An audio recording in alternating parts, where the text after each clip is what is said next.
මේ අක්කු හිතන්නේ මූ අඩු කුලයකෙක් කියලා. ඒක ඇවිල්ලා අර නිකම්ම එන දෙයක් ඒ මිනිස්සු. අපිටත් සිද්ධ වෙන්නේ මැනර්ස් කියන ඒවා ඒ දේවල් හැමදේම අමතක කරලා මාර මුස්පේන්තු උන් ඒවට හරි බයයි අර එෆ් අකුරටත් මාර බයයි. ඔය එෆ් අකුර කිව්වහම බයයි. මම බූ ගෑවහම අපිරියයිනේ. අපි මේ පෘථග්ජනයෝනේ.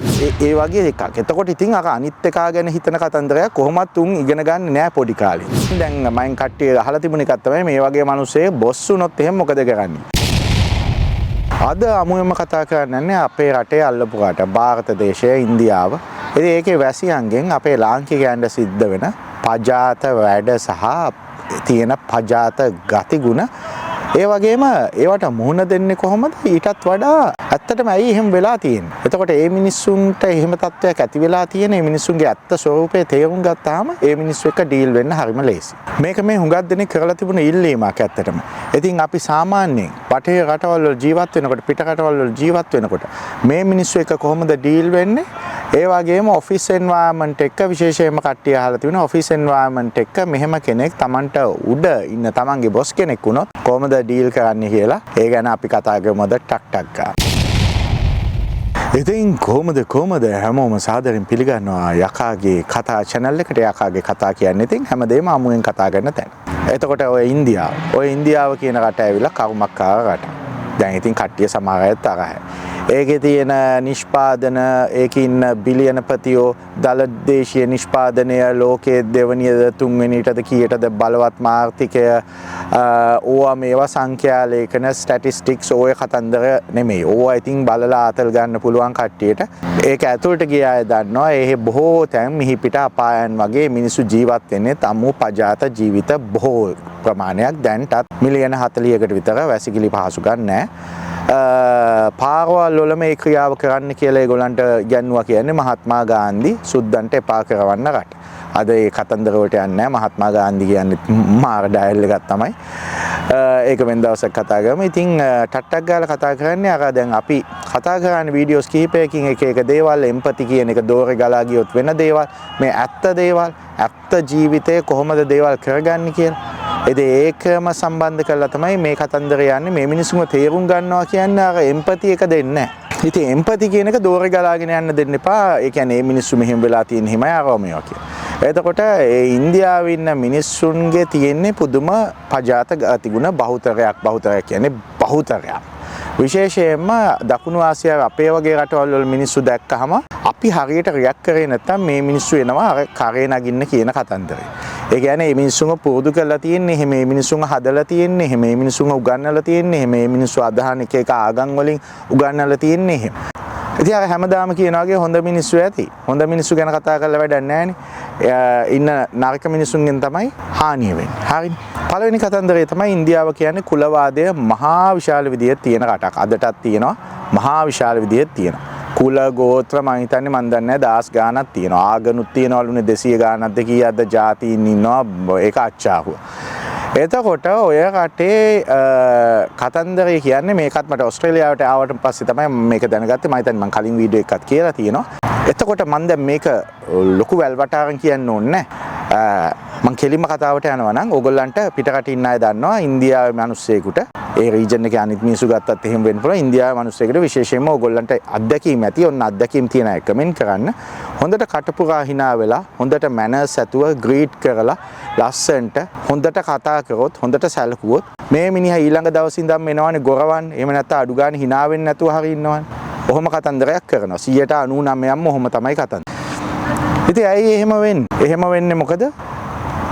ඔය කුල සීන් එක. ඒ මිනිස්සු හැදෙලා තියෙන විදිහට, ඔය මිනිස්සුන්ගේ ඔළුව වලට දාලා තියෙන විදිහට, තමන්ට ඇවිල්ලා අර විදිහට ලෙන්ගාතු විදිහට hina වෙලා කතා කරනවා නම් මේ අක්කු හිතන්නේ මූ අඩු කුලයකෙක් කියලා. ඒක ඇවිල්ලා අර නිකම්ම එන දෙයක් ඒ මිනිස්සු. අනිත් එක අර ඒ මිනිස්සුන්ටත් අර හීනමානය කියන එක දෝරේ ගලා ගිය කතන්දරයක් තියෙනවා. අපේ රටේ අපේ ජාතිය බහුතරයකට වගේ හීනමානය දෝරේ ගලා ගිහිල්ලා කාට හරි පරපීඩාව දෙන්නත් බලාගෙන ඉන්න සීන් එකකුත් තියෙනවා. ඒ ඔක්කොටම වැඩි අර සීන්. එතකොට මේ මිනිස්සුගේ ඔළුවට යන්නේ මේ අකා මෙහෙම කරන්නේ හැදිච්ච කමටවත් හොඳ යහපත් කමටවත් නෙමෙයි. මූ මේ අඩු කුලයකෙක්. ඒකයි කියලා ඌ වෙනවා ඊට පස්සේ ගෙම්බර් දාන. එතකොට ඔය ගෝතයෙක්ට හොඳට කටපුරා කුණුහරුපයක් දෙකක් කියලා කෑ ගහලා බැන්නොත් එහෙම බැනපු අය දන්නවා මම මේ කරන්න කියලා නෙමෙයි කියන්නේ work environment ඇතුළේ නම් මේවා හරි කේස් ඒවා කලාවට කරන්න ඕනේ. කලාවට කරන විදිහ අපි ඉස්සරහට කතා කරමු. වෙන තැනකදී මොකක් හරි දෙයකදී බෑන්නොත් සමහරවිට පොලයිට් විදියකට හරි විරෝධයක් දැක්වුවොත් අද විදිහට හිටියොත් ඊළඟ දවසේ ඉඳලා මේ මිනිස්සු වෙනවනේ හරි ලෙන්ගතුකම. එතකොට උන්ගේ ඔළුවට යන්නේ එතකොට උන්ගේ ඔළුවට යන්නේ බැනුපිකා උසස් කුලයේ එකෙක් වගේ. ඔය වගේ සිගින්. ඔය වගේ මිනිස්සු එක්ක ඩීල් වෙනකොට එදිනෙදා ජීවිතේදී අපිටත් සිද්ධ වෙන්නේ මැනර්ස් කියන ඒවා ඒ දේවල් හැමදේම අමතක කරලා ඉන්න. එතකොට මේ වගේ බටේ රටකට આવොත් මම ඕස්ට්‍රේලියාවෙන් ඉඳන් ඕස්ට්‍රේලියාව කියන වචන දාන්නම් බටේ රටවලට. ඕස්ට්‍රේලියාවේ ගත්තොත් මේ මිනිස්සු විශේෂයෙන්ම ඔය ටිකක් පරණ මිනිස්සු ඉන්නවා ටිකක් යම් තාක් දුරකට අර ම්ලේච්ඡ ගති අතහැරගත්ත මිනිස්සු. හැබැයි හුඟක් වෙලාවට අලුතෙන් ආව මිනිස්සුන්ගේ තියෙනවා අර කුලවාදී උපරිමයට ගිහිල්ලා මුන් මෙහෙට ආවට පස්සේ මුන් හිතන්නේ සුද්දන්ට විතරයි සලකන්න ඕනේ. තමන්ගේ දකුණු ආසියාව තව මිනිස්සෙක් දැක්කොත් විශේෂයෙන්ම ලංකාව වගේ කිව්වොත් මුන් එනවා ගෙම්බර්දා. ඔය ඇඩිලේඩ් වල එහෙම සාමාන්‍යයෙන් දැන් නම් ටිකක් හොඳයි තත්ත්වය. ඉස්සර ඔය පෙට්‍රල් ෂෙඩ් එකකට උනත් ගියොත් එහෙම මේ සුද්දන්ට විතරයි. how are you කියන්නේ greet කරන්නේ thank you කියන්නේ ඒවා. අනිත් අයට නිකන් ඔහේ ඉන්නවා බුම්මට්ට වගේ. මාර මුස්පේන්තුයි. දැන් ඔය අලුතෙන් එනේ මං හිතන්නේ උන්ට මොනවා හරි කියලා හරි උන් බැනුම් අහලා හරි වෙන්නේ නැති. මොකද දැන් ගොඩක් කට්ටිය ඉන්නවනේ මෙහි ඉස්සර අපි ආව කාලේ ඉතින් අහම්බෙන් වගේ පාරකදී දකින්නේ අපේ පාට තව මිනිස්සෙක්. ඉතින් දැන් ගොඩක් ඉන්න හින්දා මුන් බැනුම් අහලා අර එහෙම හැදිලා ඇති. ඉතින් එහෙම ඇති ඒ වුණාට මගේ නම් යෝජනාව ඔය මිනිස්සු ඒ කියන්නේ තමන් අඳුරන්නේ නැති මිනිස්සු දැක්කොත් නිකන් hina වෙන්න greet කරන්න ඒවා යන්න එපා. මේ කෙලින්ම කියන්නේ මොකද නිකන් හිත රිද්ද ගන්න ඕනේ නැහැනේ උදේ පාන්දර ඔයා කඩේකට ගිහිල්ලා පෙට්‍රල් ෂෙඩ් එකකට ගිහිල්ලා මොකක් හරි දෙයක් ගන්න ගිහිල්ලා මේ වගේ මුස්පේන්තු කාලකන්ණියෙක් ඉඳලා ඌට good morning කිව්වහම හරි hello කිව්වහම හරි ඌ බූ ගෑවහම අපිරියයිනේ. අපි මේ පෘථග්ජනයෝනේ. ඉතින් එහෙම කරන්න අවශ්‍ය නැහැ. උන් විදිහටම හිටියාම ඇති. ඒක තමයි බේසික්ම දේ. ඔයිට වැඩි දෙයක් කරන්න දෙයක් නැහැ. උන් විදිහටම හිටියා නම් ඇති. ගිහිල්ලා කතා කරන්නේ නැහැ, මුකුත් නැහැ, thank you නැහැ. good morning නෑ ඒවා මේවා නෑ කිව්වා ගත්තා අරිකමේ. අනිත් එක ඔය පළවෙනි දේ කුල සීන් එක ඊට වඩා ඇවිල්ලා තියෙනවා ඒ රටේ එහෙම මැනර්ස් උගන්වන කතන්දරයකුත් නෑ. එහෙම මැනර්ස් කියලා නාමයක් නෑ. ඔක්කොම එක කොත්තට ඉන්නේ. නිකන් ආයි නෑ අර මැනර්ස් කියලා ක්වොලිටි කියලා එහෙම නාමයක් නෑ. ඒ ඕනේ මිනිස්සෙක්ව මහා ඉහළ ඉන්න තනතුර කියන මිනිහෙක් වුණත් ළඟින් ආශ්‍රය කරොත් තේරෙනවා මේ මිනිස්සයා නිකන් මහා පජාත ගති තමයි අන්තිමට බැලුවාම අවසාන විග්‍රහයේදී තියෙන්නේ. අනිත් කතන්දරේ අර තියෙන මහා විශාල කම්පිටිෂන් එකක් නේ තියෙන්නේ. ඒ රටේ සාමාන්‍ය ආණ්ඩුවේ ලිපිකාර තනතුරකට උනත් ඇප්ලිකේෂන් එනවා කියනවා ලක්ෂ ගාණක්. ඒ වගේ එකක්. එතකොට ඉතින් අර අනිත් එකා ගැන හිතන කතන්දරයක් කොහොමත් උන් ඉගෙන ගන්න නෑ පොඩි කාලේදී. මේ වගේ ලොකු තරංකාරීත්වයක් තියෙද්දි අර මොන විදිහෙන් හරි දෙය කරගන්න තමයි බලන්නේ. මොන විදිහකින් හරි. ඉතින් එහෙම මානසිකත්වය මම මේ කතා කරන්නේ මානසිකත්වය. එතකොට මේ මිනිස්සු එක්ක මේ සුහද වෙන්න ඒවා මේවා කරන්න බෑ. මං දැන් ආයි කියන්නේ අර වැඩ කරන තැනක නා ඉතින් යම් කිසි මට්ටමකට ඒවා තියාගන්න පුළුවන්. එතකොට කලින් කරපු වීඩියෝස් බලන්න ඒගොල්ලෝ එක්ක හෝමාවුට් කරගන්න අනවශ්‍ය ඉන්ෆර්මේෂන් තියෙනවා. ඒව හැම කිව්වොත් ඉඳලා ඉවරයි. ඉතින් කතන්දර ගොඩක් තියෙනවා. එතකොට ඇවිල්ලා මේ රූඩ් මහා අර බ්ලන්ට් කියන්නේ මේ මොට්ට જાතියක්. මොට්ට කියන්නේ මොලේම නෙමෙයි. අර නිකන් හරි මේ සුමට නෑ නිකන් හරි ඒ වගේ කට්ටියක්. හැබැයි අතින් පයින් ගහ ගන්න නම් ওই මිනිස්සු මාර බයයි. හරි නෑ මම මේ ගහන්නේ කියලා නෙමෙයි කිව්වේ ඉන්දියන් මිනිස්සුන්ට. උන් ඒවට හරි බයයි. අර F අකුරටත් මාර බයයි. ඔය F අකුර කිව්වහම බය වෙයි. මේ කියන්නේ ඉංග්‍රීසි ගුණහරප වලටත් බයයි. මේ එහෙම කතන්දරයක් තියෙන. ඉතින් ඇත්ත කතන්දරේ ඕකයි මේ අමුෙන්ම කිව්වේ. ආයි මෙතන ඇවිල්ලා අර මෙහෙ උන් එක නෙගෝෂියේට් කරන්න නෑ. උන් ඉතින් අවොයිඩ් කරන් තමයි වෙන්නේ අවශ්‍ය වුණොත්. අනිත් පැත්තටත් ගුඩ් විදිහටම තමයි උන් එක ගනුදෙනු කරන්න පුළුවන්. හොඳ මිනිස්සු හම්බ වෙන්න පුළුවන්. හැබැයි ඉතින් අර ඉස්සෙල්ලා මුට්ටිය දාලා බලන්න ඕනේ මූ හොඳ මිනිහෙක්ද නැද්ද කියලා. හොඳ මිනිහගෙත් ලිමිට් එකක් තියාගන්න ඕනේ. මේ මිනිස්සු හොඳ වෙන්නේ නැහැ. ඒක කියන්න ඕනේ. ආයි නෑ කතන්දරේ හැමම තමයි.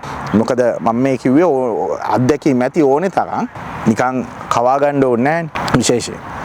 ඒ අමුෙන් කිව්ව ඊට පස්සේ work environment එකට આવොත් work environment එකදී communicate කරන ඒවා එහෙම අපි වෙන දවසක් කතා කරමු. මේ වගේ ටට්ටක් ගාලා කියනවා නම් දැන් මයින් කට්ටිය අහලා තිබුණ එකක් තමයි මේ වගේ මිනිස්සේ බොස් වුණොත් එහෙම මොකද කරන්නේ. ඒක ඉතින් බොහොම භයානක තත්ත්වයක් ඇත්තටම. මොකද මේ මජර මිනිස්සු ඇවිල්ලා ආයි නෑ නසරානි කෙලිම. එතකොට ඒ මිනිස්සයාට අන්කම්ෆර්ටබල් අර තව මිනිස්සෙක් ඉන්නවට. තමන්ගේ ළඟටම ඇවිල්ලා ඉන්නවනම් විශේෂයෙන්ම බලන්නෙම ඕක දැන් කෙලවලා මොනවා හරි කරලා කටින් වචනයක් හරි පන්නගෙන ඕක මේවා කරලා ඔතනින් කැපිල් දාලා උන්ගෙම ඉන්න මජර චාර චෝර් ගගා ඇවිල්ලා තෝසේ කන වඩේ කන අර මේ නාන්නේ නැති එකෙක්ව ඔතනට ගෙනල්ලා දාගන්න තමයි බලන්නේ. හරිනේ. ඉතින් එහෙමයි. එතකොට දැන් මෙහෙම දෙයක් වුණොත් තමන්ගේ ප්‍රධානියා වුණොත් කරන්න තියෙන දේවල් දෙකක් තියෙනවා. පළවෙනි සීන් එක තමයි එහෙමම වුණොත් ඉතින් ඔයා මුලින්ම හොඳටම දැනගන්න ඕනේ ආයතනයේ තියෙන rules regulations policies හැම එකම. ඒ කියන්නේ මූට ඇවිල්ලා අර එහෙම කොකු දාන්න අරව මේවා කරන්න බැරි වෙන්න ඔයා හරියටම දැනගන්න ඕනේ. අයින්ස්ටයින් කිව්වේ මේ rules හරියට දැනගත්තොත් ගේම් එක ප්ලේ කරන්න පුළුවන් කියලා හොඳට. ඒ වගේ. ඒ පළවෙනි දේ. එතකොට වෙට්ටු දාන්න බෑ ඌට. දෙවෙනි එක තමයි අනවශ්‍ය ඉන්ෆර්මේෂන් මුකුත් ඒ මනුස්සයාට කියන්න නරකයි. උන් ඇවිල්ලා මාර කපටි ඔය මිනිස්සු. තමන්ගේ අපි හිතමු ඔයා කිව්වොත් කියලා ගෙදර මේ එක්සැම්පල් එකක් හැටියට ගෙදර කාට හරි ලෙඩක් තියෙනවා. එහෙම නැත්නම් අම්මා අසනීපෙන් තාත්තා අසනීපෙන් ඔය වගේ දෙයක් කිව්වොත් මුන් ඒක මොනවා හරි පටලවලා කියන්න පුළුවන් ඉහළ මැනේජ්මන්ට් එකට මෙයා මේ කියන්නේ රිලයබල් නෑ මෙයා කොයි වෙලේ යයිද දන්නේ නැහැ මෙහෙම මෙයාට ප්‍රශ්න තියෙනවා අරව මේවා කියලා ඔයාට ඕවා අහන්න වෙන්නේ නැහැ කවදාවත් ඔයාට එකපාරට ඔයාට හම්බ වෙන තියෙන බෙනිෆිට්ස් නැති වෙලා යන්න පුළුවන් ඔයාව රිප්ලේස් කරන්න පුළුවන් ඒ වගේ දේවල් වෙන්න පුළුවන් අන්තිමට ඔයා දන්නේ නැහැ ඔයාගේම කටින් ගිය දෙයකින් මේ මිනිස්සයා කතාවක් ගොතලා ඉතින් අනවශ්‍ය දේවල් මොනවත් කතා කරන්න නරක විහිළුවෙන් තාලුවෙන් ෂේප් කරගෙන හරි මොනවා හරි අනිත් එක ඔය මිනිස්සුන සෙන්ස් ඔෆ් හියුමර් කියලා දෙයක්වත් නැහැ විහිළු කිව්වා කියලා තේරෙන්නෙත් නැහැ පුදුම අමාරුයි හරි annoying මේ මිනිස්සුන්ව බොරු කියන්න ඕනේ අර සමහර කියන්නේ මෙහි ඉපදුනේ එවුන්ටත් තියෙන්නේ ඒ ගතිගුණමයි අර අම්මලා තාත්තලාගෙන් ඇවිල්ලා එහෙම කියලා වෙනසකුත් නැහැ බොහෝ කට්ටියක ඒ පජාත ගතිගුණ ටික එහෙමම තියෙනවා ඉතින් කරන්න දෙයක් නැහැ අපේ අසල්වාසී රට වෙලා තියෙනවා ඉතින් ඒ පළවෙනි එක අනවශ්‍ය ඉන්ෆර්මේෂන් මුකුත් ෂෙයා කරන්න ඊළඟ එක තමයි ඔයාලට පුළුවන් තරම් ඔයා කන්ටැක්ට්ස් ඔයාගේ රෙපෝ එක බිල් කරගන්න ඕනේ එතන ඉන්න එයාට උඩින් ඉන්න කට්ටිය මොනවා හරි දේවල් වල මොන විදිහින් ඒ කියන්නේ ඔය සුදු මිනිස්සු ඉන්න සුදු මිනිස්සු එක තමයි ඒක බිල් කරගන්න වෙන්නේ හිතන්න නැති මිනිස්සු වාට උදව් කරන්න පුළුවන් ඔයා යහපත් චේතනාව වැඩ කරද්දී ඔයා හොඳට වැඩ කරද්දී ඒ වගේ chance එනවා තරම් මේ වගේ රටවල් වල කොච්චර මොනවා කිව්වත් මේ බටහිර ලෝකේ සුදු මිනිස්සු අතේ බලය තියෙනකන් තමයි මේ විදියට තියෙන්නේ. නැත්තම් ඉතින් ඔය වගේ පජාත මිනිස්සු ඇවිල්ලා ඕක අල්ලගත්තොත් ඉඳලා ඉවරයි. තව ಜಾති තියෙනවා අපි ඉස්සරහට කතා කරමු. ඉතින් ඒ වගේ හොඳ රෙපියුටේෂන් එකක් සෙට් කරගෙන ඉන්න පුළුවන්. ඔයා එයාගේ දේවල් දැක්කොත් අප්සෙට් තැන් අර එහෙම එයා කරන දේවල් ඒවා ඔයාට රිපෝට් කරන්න පුළුවන් කේලම් කියන විදිහට නෙමෙයි මෙහෙම පොඩ්ඩක් අන්සේෆ් වගේ අරමේවා කියලා ඒක ටිකක් පරිස්සමින් කරන්න අවශ්‍යයි. ඉතින් එහෙම දෙයක් වුණොත් ඔය ටික තමයි ඉතින් බේසිකලි කරගන්න පුළුවන්. ඒ වගේ ඔයා නෙට්වර්ක් එකක් හදාගන්න වෙයි ඇතුලේ. ඉතින් ඒ වගේ. ඉතින් හරි නෝයි. සමහර විට ඉතින් ඔයාට පාඩුවේ වැඩේ කරගෙන යන්න දුන්නොත් ඔය කරගෙන ඉඳලා ස්කිල්ස් හදාගෙන සෙට් වෙන්න තියෙනවා.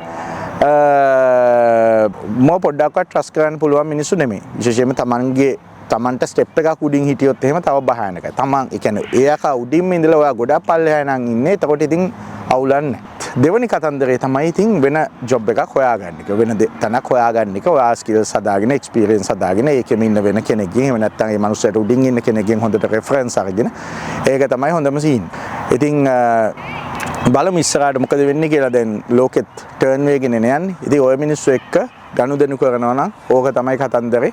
ආයි හොඳක් කියලා කතන්දරයක් නැහැ. ඕමම තමයි සිද්ධි. ඉතින් මම කියවනේ ඕගලන්ගේ වටිනා අදහස් හැමදේම කමෙන්ට් කරන්න. එහෙනම් අද නවතින්න අපි ආයෙ දවසක හමු.